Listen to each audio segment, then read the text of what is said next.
안녕하세요. 삼성증권 투자컨설팅팀 김예나입니다. 지난 7월 22일 정부가 2020년 세법 개정안을 발표했습니다. 이에 따라 앞으로 여러 가지 세제 변화가 예상되는데요. 다소 복잡한 내용이라서 두 편으로 나누어 설명드리려고 합니다. 첫 번째 편에서는 금융세제 개편을 중심으로 한 주요 변화를 설명드릴 거고요.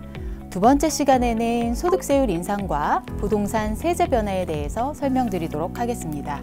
우선 첫 번째로 금융세제 개편안으로 인한 주요 변화에 대해서 시작해 볼까요? 먼저 말씀드릴 부분이 지난달 정부가 발표한 금융세제 선진화 방안에 금융세제와 관련해서 큰 변화가 담겨 있었는데요. 이번 개편안에 일부 수정 보완되어 반영되었습니다. 이에 따르면 금융투자소득이라는 완전히 새로운 소득 개념이 신설될 예정인데요. 2023년부터 통상 금융소득이라 여겨지는 소득은 금융투자소득과 이자 배당소득으로 이원화됩니다. 2023년부터는 국내 상장 주식도 전면 과세되는데요. 주식의 매매 차익 역시 이 금융투자소득에 포함됩니다. 이자 배당은 예적금이나 법인의 배당금과 같이 원본 손실 가능성이 없는 소득으로 기존과 동일하게 이자소득 또는 배당소득으로 구분되고 2천만 원 초과 시에 종합과세 대상이 됩니다. 그 외에 투자성이 있는 금융투자 상품에서 발생하는 모든 소득은 금융투자소득으로 구분되게 되는데요. 예를 들면 기존의 배당소득으로 구분되던 ELS나 해외펀드의 소득, 그리고 양도소득으로 구분되던 주식 매매 차익이나 파생상품의 소득도 다 금융투자소득으로 구분됩니다.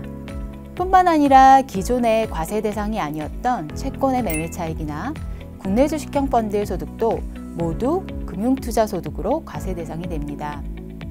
조금 복잡해 보이지만 오히려 금융투자소득이라는 새로운 바구니가 생겨서 거기에 분류된 모든 소득을 넣은 것으로 보시면 됩니다.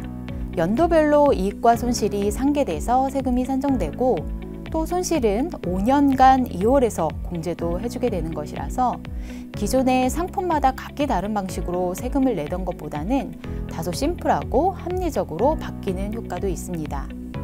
손실 상계 이후에 기본 공제도 받을 수 있는데요. 국내 상장 주식, 공모 국내 주식형 펀드에서 발생한 소득은 연간 5천만 원을, 그리고 해외 주식이나 채권 등 기타 금융투자 소득에서 발생한 소득은 연간 250만 원이 공제됩니다.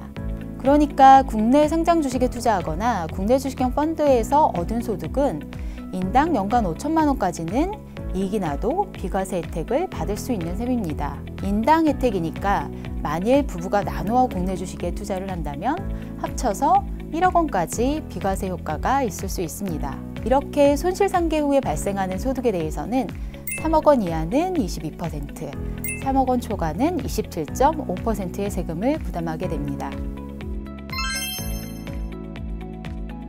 2022년까지는 현행세법이 유지되는 것인데요. 소액주주들은 비과세로 팔 수 있지만 대주주에 해당하는 분들은 주식 매매 차익에 대해서 세금을 부담하게 됩니다. 내년 4월 1일 이후 매도분부터는 직전 사업년도 말 기준으로 시가총액 3억 원 이상 보유하신 분들이 대주주에 해당됩니다. 따라서 12월 말 법인인 상장주식의 경우에는 올해 말 기준으로 특수관계인 포함 3억 원 미만을 보유하셔야 내년 4월 이후에도 세금 부담 없이 파실 수 있습니다. 한 종목을 많이 보유한 분들이라면 내년도 절세를 위해서 올해 하반기가 중요한 매매 전략의 시기일 수 있습니다. 참고로 향후 주식 과세 대상이 확대되면서 증권거래세는 단계적으로 인하될 예정인데요. 2021년에는 0.02%가 인하되고 2023년에는 0.08%가 추가로 인하돼서 최종적으로 현 시점 대비 0.1%가 인하될 예정입니다.